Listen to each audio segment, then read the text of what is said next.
ಬೆಂಗಳೂರಿನ ಯಶವಂತಪುರದಿಂದ ಚರ್ಲಪಲ್ಲಿ ಗರೀಬ್ ರಥ್ 3AC ಟ್ರೈನ್ನ ಮೂಲಕ ನಮ್ಮ ಪಯಣ ಹೈದರಾಬಾದ್ನತ್ತ ಸಾಗಿತು. ಬೆಳಗಿನ ಜಾವ 4:45 ಸುಮಾರಿಗೆ ಸಿಕಂದರಾಬಾದ್ ರೈಲ್ವೆ ಜಂಕ್ಷನ್ ತಲುಪಿ ಅಲ್ಲಿಂದ ಸರಿಸುಮಾರು 7 ಕಿಲೋಮೀಟರ್ ಅಂತರದಲ್ಲಿ ನಮ್ಮ ಹೋಟೆಲ್ ವ್ಯವಸ್ಥೆಯನ್ನ ಮಾಡಲಾಗಿತ್ತು.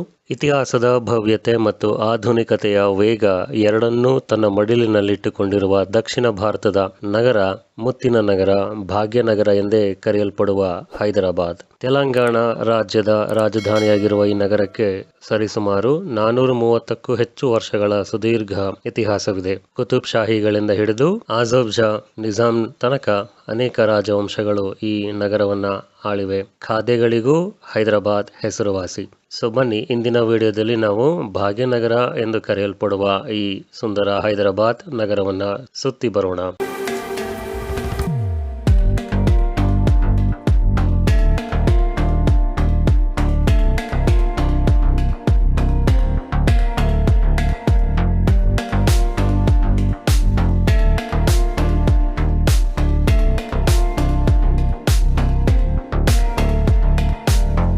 ನಾವು ಭೇಟಿ ನೀಡಿದ ಮೊದಲ ದೇವಾಲಯ ಬಿರ್ಲಾ ಮಂದಿರ.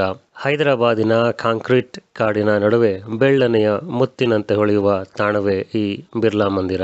ಸಂಪೂರ್ಣವಾಗಿ ರಾಜಸ್ಥಾನಿ ಮಾರ್ಬಲ್ ಕಲ್ಲಿನಿಂದ ನಿರ್ಮಿತವಾಗಿದೆ. ಈ ದೇವಾಲಯವು ದ್ರಾವಿಡ, ಒರಿಯಾ ಮತ್ತು ರಾಜಸ್ಥಾನಿ ವಾಸ್ತುಶಿಲ್ಪದ ಶೈಲಿಗಳ ಸುಂದರ ಮಿಶ್ರಣವಾಗಿದ್ದು, ನಗರ ಮಧ್ಯಭಾಗದಲ್ಲಿರುವ ನೌಬತ್ ಪಹಾಡ್ ಸುಮಾರು 280 ಅಡಿ ಎತ್ತರದ ಬೆಟ್ಟದ ನಡುವೆ ಸ್ಥಾಪನೆಯಾಗಿದೆ. ಈ ದೇವಾಲಯದ ವಿಶೇಷತೆ ಸಂಪೂರ್ಣ ಬಿಳಿ ಬಣ್ಣದ ರಾಜಸ್ಥಾನಿ ಮಾರ್ಬಲ್ ಇಂದ ಮಾಡಲ್ಪಟ್ಟಿರುವುದು.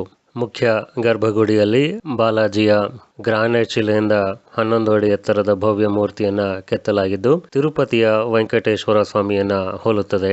ಜೊತೆಗೆ ಪದ್ಮಾವತಿ ಅಮ್ಮನವರು, ಹನುಮಂತ, ಶಿವ, ಸಾಯಿಬಾಬಾ ಅವರ ಇತರ ದೇವಾಲಯಗಳ ಸನ್ನಿಧಿಗಳನ್ನ ಇಲ್ಲಿ ಕಾಣಬಹುದು. 1976ರಿಂದ ಈ ದೇವಾಲಯ ಭಕ್ತರಿಗೆ ತೆರೆದಿದೆ.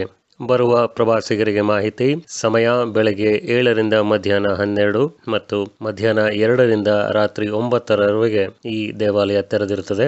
ಯಾವುದೇ ಪ್ರವೇಶ ಶುಲ್ಕವಿಲ್ಲ. ದೇವಾಲಯದ ಒಳಗೆ ಮೊಬೈಲ್ ಫೋನ್, ಕ್ಯಾಮೆರಾ ಮತ್ತು ಯಾವುದೇ ಎಲೆಕ್ಟ್ರಾನಿಕ್ ಉಪಕರಣಗಳು ಒಳಗಡೆ ಅನುಮತಿ ಇಲ್ಲ. ಎಂಟ್ರೆನ್ಸ್ ಗೇಟಿನಲ್ಲೇ ಪ್ರತ್ಯೇಕ ಕೌಂಟರ್ಗಳ ವ್ಯವಸ್ಥೆ ಇದ್ದು, ಅಲ್ಲಿ ಡೆಪಾಸಿಟ್ ಮಾಡಿ ದರ್ಶನಕ್ಕೆ ತೆರಳಬೇಕು. ಎಂದಿನಂತೆ ಟ್ರಾವೆಲ್ ಮೂಲಕ ಹಿಸ್ಟ್ರಿ ತಿಳಿಯೋಣ.